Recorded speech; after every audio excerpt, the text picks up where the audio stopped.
Hello friends, എല്ലാവർക്കും മഹാലക്ഷ്മി സീരിയലിൻ്റെ ഇന്നത്തെ എപ്പിസോഡിൻ്റെ റിവ്യൂയിലേക്ക് സ്വാഗതം. അങ്ങനെ മഞ്ജുവിനാണെങ്കിൽ കരുണയെ കാണുന്നതും കലി അടക്കാനായിട്ട് കഴിയുന്നില്ല. നിൻ്റെ കല്യാണം കഴിഞ്ഞ സമയത്ത് നിൻ്റെ കണ്ണൊന്ന് നിറഞ്ഞു കഴിഞ്ഞാൽ നീ നിൻ്റെ വീട്ടിലേക്ക് ഓടിപ്പോകുമായിരുന്നു. ഇപ്പോൾ തല്ലി ഇറക്കിയിട്ടും നീ തിരികെ വരികയാണല്ലോടി എന്ന് ചോദിച്ചുകൊണ്ട് മഞ്ജു കരുണയുടെ നേരെ പൊട്ടിത്തെറിക്കുന്നു. ഇതേ സമയം കണ്ണൻ വരുന്നുണ്ട്. ഒരുത്തി തിരികെ വന്നിട്ടുണ്ട് കണ്ണേട്ടാ, ഇവളെ വെറുതെ വിടരുത് എന്നെല്ലാം മഞ്ജു പറയുമ്പോൾ തന്നെ കരുണ പൊട്ടിക്കരഞ്ഞുകൊണ്ട് കണ്ണൻ്റെ കാലിൽ വീഴുന്നു.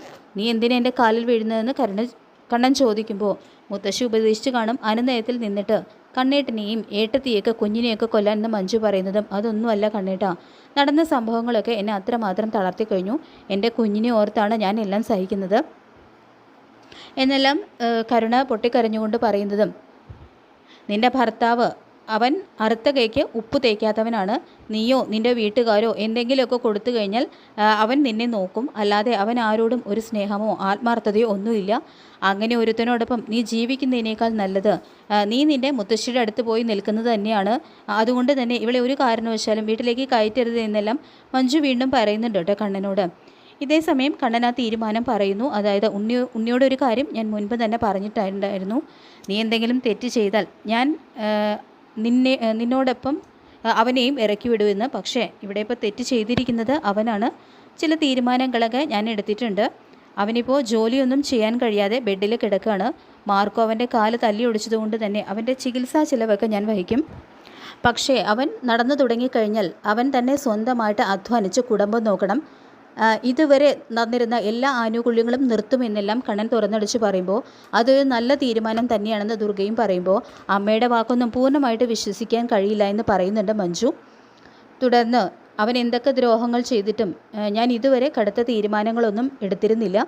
ആൺമക്കൾ സ്വന്തം കാലിലാണ് നിൽക്കേണ്ടത്. മാത്രമല്ല നിനക്ക് ഇതുവരെ കിട്ടിയിരുന്ന സുഖങ്ങളോ സൗകര്യങ്ങളോ ഇനി കിട്ടില്ല എന്നെല്ലാം കണ്ണൻ പറയുമ്പോൾ എനിക്ക് വേണ്ടത് എൻ്റെ കുഞ്ഞിൻ്റെ അച്ഛനെ തന്നെയാണെന്ന് കരുണ പറയുന്നതും എങ്കിൽ നിന്നെ ഞാൻ തൽക്കാലത്തേക്ക് ഇവിടെ നിന്ന് പോകാൻ പറയുന്നില്ല എന്ന് പറയുന്നുണ്ട് കേട്ടോ കണ്ണൻ. മഞ്ജുവിനാണെങ്കിൽ കണ്ണൻ്റെ ഈ തീരുമാനം കേട്ട് ഒട്ടും സഹിക്കാൻ കഴിയുന്നില്ല. ഇതാണ് കണ്ണേട്ടൻ്റെയും ഏട്ടത്തിയുടെയും ഒക്കെ കുഴപ്പം. ഇനിയിപ്പോൾ നൂലുകെട്ട് കഴിഞ്ഞ് ഏട്ടത്തി കുഞ്ഞിനെയും കൊണ്ടാണ് വരാൻ പോകുന്നത്. ആ സമയത്തായിരിക്കും ഇവൾ തനി നിറം കാണിക്കാൻ പോകുന്നത് എന്ന് മഞ്ജു പറയുമ്പോൾ കുറേ കാണിച്ചില്ലേ മഞ്ജു, എന്നിട്ട് എന്താ ഉണ്ടായത്? ഞാൻ നടന്നും ഉണ്ണി ഇപ്പോൾ വീൽ ചെയറിലും അല്ലേ സഞ്ചരിക്കുന്നത് എന്ന് കണ്ണൻ പറയുന്നു. ഇനി 2 രാക്ഷസന്മാരും കൂടി ജയിലിൽ നിന്നും പുറത്തിറങ്ങും. ആ സമയത്ത് ഇവരൊക്കെ കൂടി എന്തൊക്കെയാണ് പ്ലാൻ ചെയ്യുന്നതെന്നും പറയാൻ പറ്റുന്നില്ല. മാർക്കോ ജീവനോടെ ഉണ്ടെങ്കിൽ വാമനെയും പ്രതാപനെയും മാർക്കോ ഇടിച്ച് പഞ്ചറാക്കും എന്നും പറയുന്നുണ്ട് കേട്ടോ മഞ്ജു. അങ്ങനെ മഞ്ജു പോകുന്നതിന് മുൻപായിട്ട് ഒരു കാര്യം കൂടി ദുർഗയോട് പറയുന്നുണ്ട്. അമ്മമാർ ഭക്ഷണത്തിനോടൊപ്പം സ്നേഹം കൂടി ചേർക്കുന്നത് കൊണ്ടാണ് ആ ഭക്ഷണത്തിന് രുചി കൂടുന്നത് എന്ന് പറയാറുണ്ട്. ഇപ്പോൾ അമ്മയെ വിശ്വസിച്ച് കണ്ണേട്ടൻ അമ്മ കൊടുക്കുന്ന ഭക്ഷണമൊക്കെ നന്നായിട്ട് കഴിക്കുന്നുണ്ട്. ആ സമയത്ത് അമ്മ അതിൽ വിഷം ചേർത്ത് കൊടുത്ത് എൻ്റെ കണ്ണേട്ടനെ കൊല്ലരുത് എന്നെല്ലാം പറഞ്ഞുകൊണ്ട് മഞ്ജു അവിടെ നിന്നും പോകുന്നു.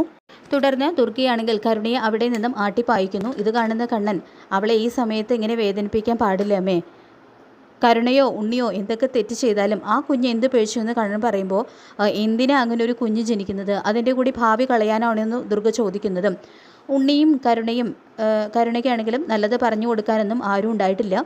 ഉണ്ണിക്ക് ഞാൻ നല്ലത് പറഞ്ഞു കൊടുത്തിട്ടുണ്ട്. പക്ഷേ ആ സമയത്തൊക്കെ വാമദേവനും അമ്മയും കൂടി പണത്തിനാണ് മനുഷ്യരുടെ സ്നേഹത്തിനേക്കാൾ മൂല്യം എന്നാണ് പറഞ്ഞു പഠിപ്പിച്ചത്.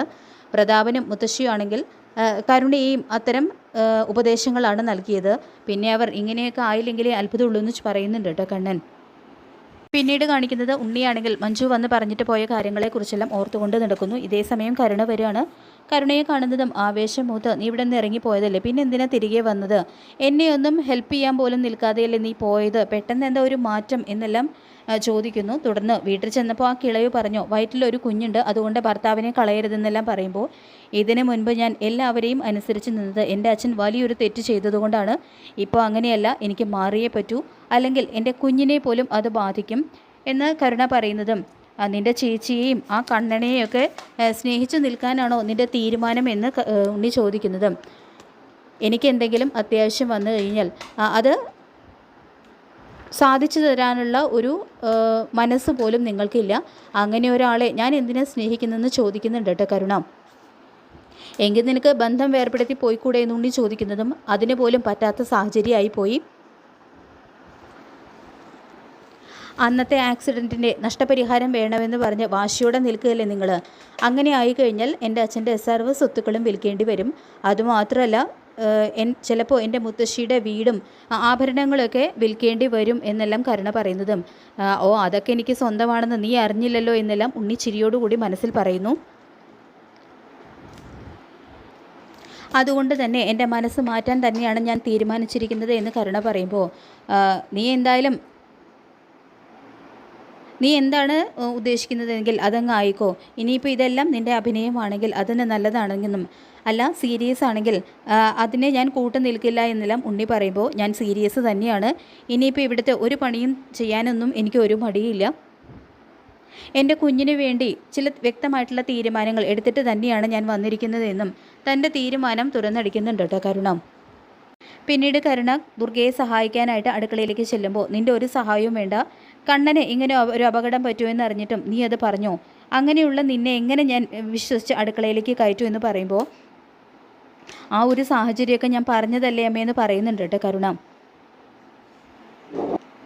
ഇത് കേൾക്കുന്ന ദുർഗ നിൻ്റെ ഭാഗത്ത് ന്യായം ഉണ്ടെങ്കിൽ നിന്നെ ഞാൻ തന്നെ ഇവിടെ നിൽക്കാൻ പറഞ്ഞു. എന്നെ എത്ര തവണ നീയും നിൻ്റെ മുത്തശ്ശിയും അച്ഛനും എല്ലാവരും ചേർന്ന് കണ്ണനെയും മഹാലക്ഷ്മിയൊക്കെ കൊല്ലാൻ നോക്കി, എന്നിട്ട് എന്തെങ്കിലും നടന്നോ? അന്ന് ഞാനും എല്ലാത്തിനും നിങ്ങളോടൊപ്പം കൂട്ടുനിന്നു. എന്നിട്ട് എനിക്ക് എന്താ തിരിച്ചടികൾ മാത്രമല്ലാതെ ഒരു കാലണയുടെ പ്രയോജനം പോലും ഉണ്ടായില്ല. എൻ്റെ മോള് മാറിയ സമയത്ത് ഞാനും മാറണമായിരുന്നു. തുടർന്ന് നിനക്ക് അടുക്കളപ്പണി ചെയ്യാനൊക്കെ അത്ര കൊതിയാണെങ്കിൽ വേണമെങ്കിൽ പച്ചക്കറികളൊക്കെ ഒന്ന് എരിഞ്ഞോ, അല്ലാതെ നീ ആയിട്ട് ഒന്നും ഉണ്ടാക്കണ്ട. അത്രയ്ക്ക് തന്നെ ഞാൻ വെറുത്തു കഴിഞ്ഞു എന്നെല്ലാം ദുർഗ തുറന്നടിച്ച് പറയുന്നു. ഉണ്ണിയേട്ടനും എൻ്റെ അച്ഛനും ഒക്കെ ചെയ്ത തെറ്റിന് ഞാനാണിപ്പോൾ പഴി കേൾക്കുന്നത് എന്നെല്ലാം പറഞ്ഞുകൊണ്ട് വിഷമത്തോടെ കരുണ അവിടെ നിന്നും പോകുന്നുണ്ട്. പിന്നീട് പ്രതാപനും വാമനും റിമാൻഡ് കാലാവധി കഴിഞ്ഞ് ജയിലിൽ നിന്നും പുറത്തേക്ക് ഇറങ്ങുന്നു.